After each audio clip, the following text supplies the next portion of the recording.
Mother's Day, which the whole commercial world would seem to have well under control, and maybe some of us.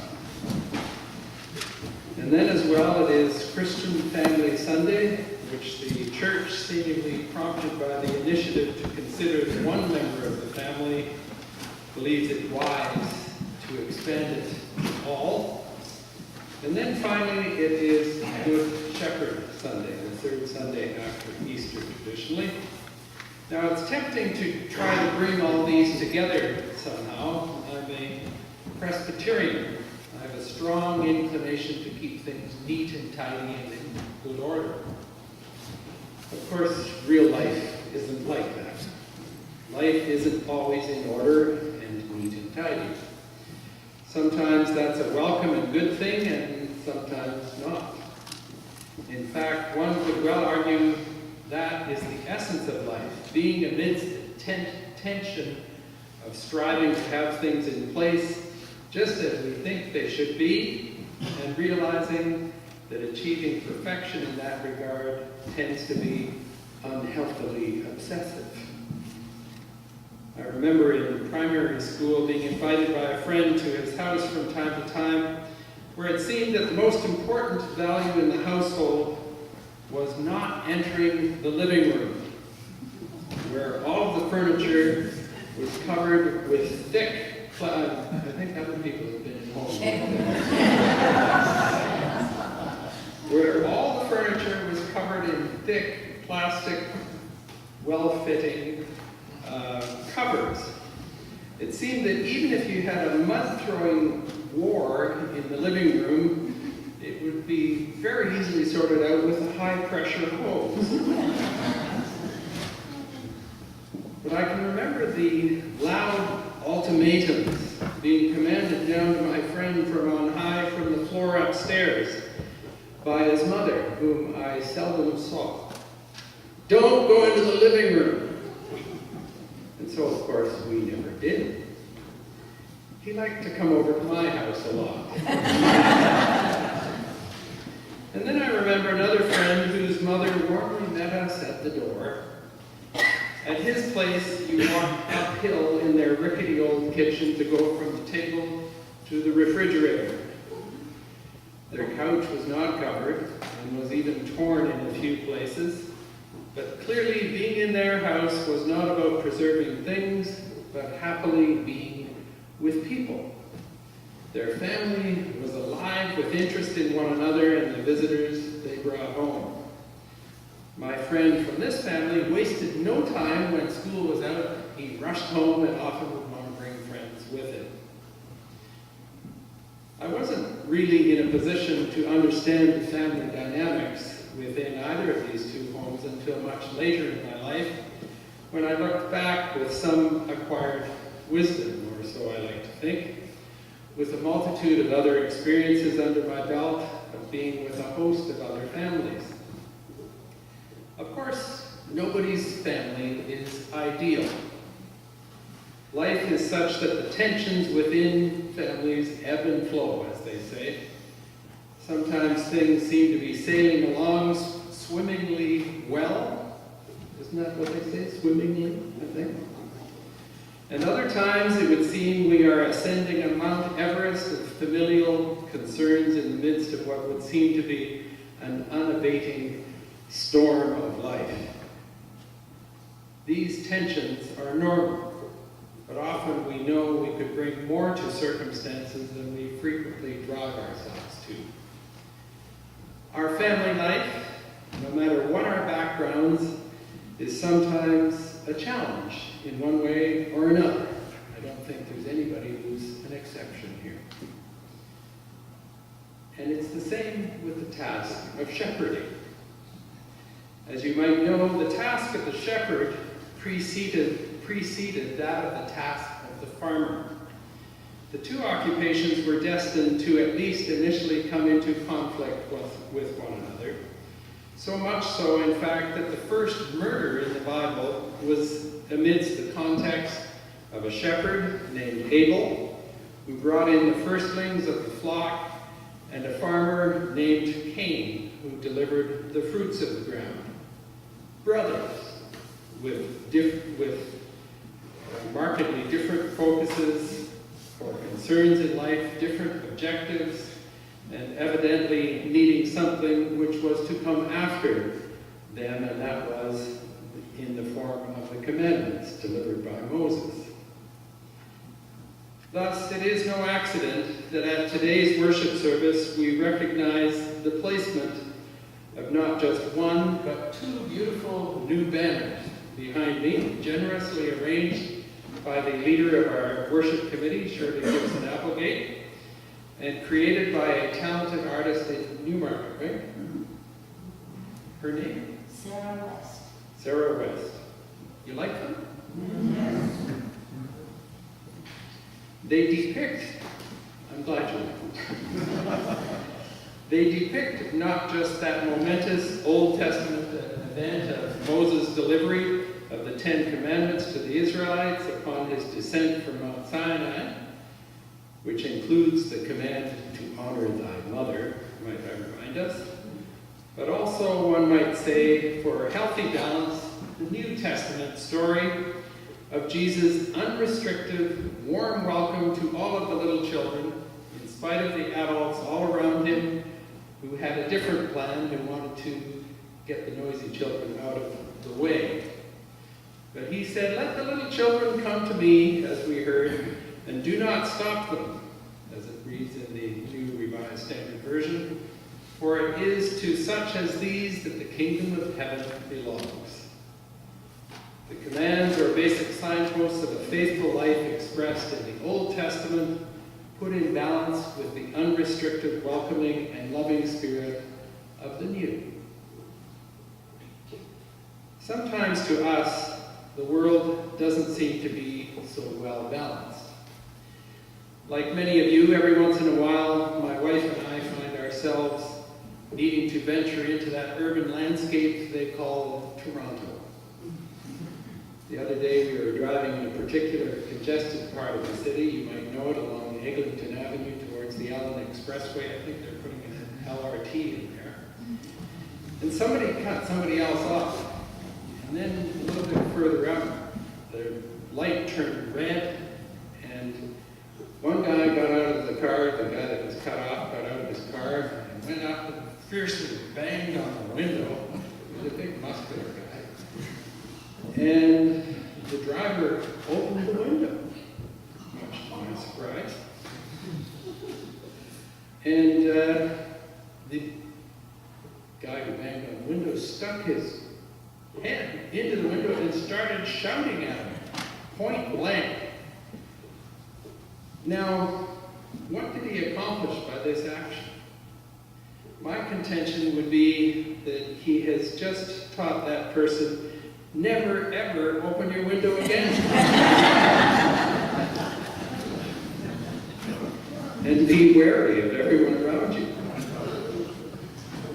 We went from that incident to visiting one of our local stores on the way home, and as we were going through the checkout, we had a wonderful chat with the cashier, who happened to be from Newfoundland. A very friendly woman with whom we shared a very pleasant conversation as she very promptly guided our groceries over the scanner. We came back a few days later and came through her till again to find out that she was rather upset because the people behind us had vociferously complained to her that she spent too much time socializing with us. Thankfully, she was able to keep her head above the social waters, as you might say, and press on. We drove from there to pick someone up, one of my family, I believe, at the GO station, the GO train station. Have you ever been at the GO train when it arrives home in the evening? It's something to behold. Well, the train doors open, and it's as if the horses have hit the gate. And they're all plowing out to the parking lot because they don't want to get stuck in the roughly 5-minute traffic jam that goes out of the parking lot.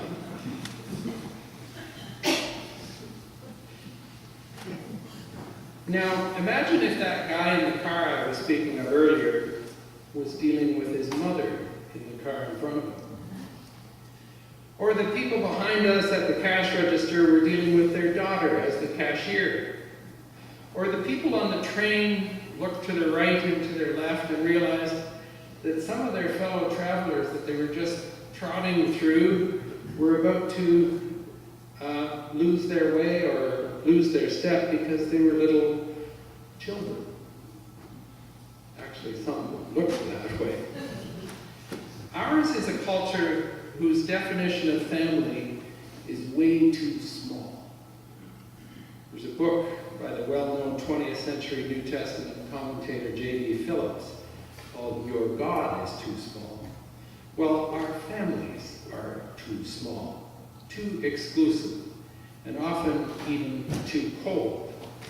We find plenty of reasons for being apart from one another, and when we are compelled to see a reason for getting together, we tend to be so overstressed by it, we might easily tend to want to just stay home and watch TV. We are so busy trying to orchestrate life that we never seem to hear what the orchestra is already playing. Now, in case you think I'm unbalanced, as all this may sound kind of critical of conditions in our society, I do realize there are some wonderful and heartwarming things going on in the world around us as well. Things that hopefully bring some of these not so nice realities into greater balance. This past week, I was with a group of people in a restaurant, and in the midst of our conversation, a young handicapped teenager I had never seen before seemingly awkwardly shouted across the room at a person I was with, saying hello and calling him by name.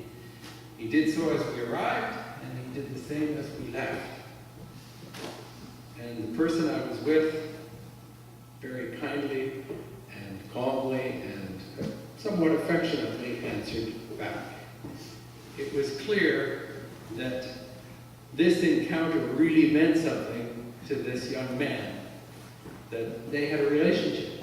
And in spite of the social awkwardness, this relationship was a key factor in this young man's life. Our definition of family often is way too small and way too divided. I think most of the Protestant wing of the Christian church has come to rather appreciate the new Pope's perspective on many things in life. It is perhaps a strange shift for the two wings of the church that have been divided for 5 centuries. Nonetheless, wisdom is wisdom, and I think this guy is pretty good. It's worth sharing a little piece of what he had to say about families at a council, a pontifical, so-called pontifical council last October. Pope Francis really put it well, I thought. He said, "Life is often wearisome. Work is tiring. Looking for work is exhausting. But what is most burdensome in life is a lack of love. It weighs upon us never to receive a smile, not to be welcomed. Certain silences are oppressive, even at times within families, between husbands and wives, between parents and children, among siblings. Without love, the burden becomes even heavier. I think of elderly people living alone and families who receive no help in caring for someone at home with special needs. Come to me, all who labor and are heavy laden, Jesus says. He said to the apostles, and today he says it to us. Hear then the saying of Jesus, come to me, families from around the world, and I will give you rest, so that your joy may be complete. Dear families, says Francis, you know very well that the true joy which we experience in the family is not superficial. It does not come from material objects, from the fact that everything seems to be going well. True joy comes from a profound harmony between people, something which we all feel in our hearts and which makes us experience the beauty of togetherness, of mutual support journey.